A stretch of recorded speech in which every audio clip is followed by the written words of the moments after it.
چو سعدی پیر گردی کم نبینی، چو حافظ شاد باشی غم نبینی، چو جامی عاقل و فرخنده باشی، چو سینا در دل و در دیده باشی. السلام علیکم بیننده های عزیز. امروز باز یک برنامه نوین را، تبریکاتی آنلاین را ما آغاز کردیم که امروز 3 مارس سال 2024 زادروز دارند فرید آیتی که 36مین بهار خود را، میلادی عمر خود را جشن گرفته ایستادند. امروز تبریکات را از نام مادرجان عزیزشان، از نام حنیفه خاله، از نام خواهرانشان نرگس آیتی، مدینه آیتی، نیگین آیتی و از نام جیانها و فرزندان عزیزشان تبریک میگوییم.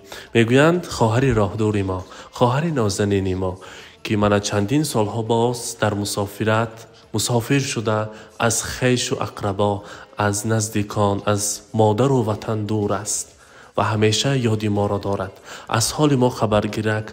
اگر در سر ما تشویش بیاید در همون لحظه های زندگی، البته مصلحت چی دلبرداری ما، دوگانه بهترین ما، سیرگویه که ما امروز زادروز دارند و رساند که دو دیده غمگسار دارد خواهر، بوی وطن و دیار دارد خواهر.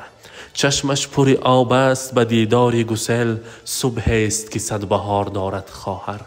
تسکین دلی امیدوارم خواهر، حسن دل و فیض روزگارم خواهر. در دیده من محبت این دنیاست، من یاد تو را به دیده دارم خواهر. خواهر خواهر نشان مادر خواهر، بعد از مادر به جان برابر خواهر. دل سوزتر نیست به هر دو عالم، ای مرهم داغ‌های خواهر خواهر. البته نیز از نام 3 فرزند نازنین دلبندتان شما را تبریک میگویم. مادر عزیز میگویند مبارک باد شما را جشن زادروز، شما زیباترید زیبا در این روز. گل نازید مهی نازید شهی ناز، الها تا ابد باشد سرافراز. برای شما سرافرازی را تمنا میکنیم. از نام فرزندان عزیز و نازنینتان میخواستیم همیشه سربلند و همیشه موفق باشید. شما را دوست میدارند.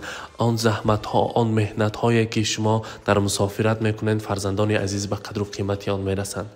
هر وقت شما را یاد کرده برای شما از نام فرزندان میگوییم زی تو دارم، برای تو دلم گم میزند مادر، برای هر صدای تو دلم گم میزند مادر.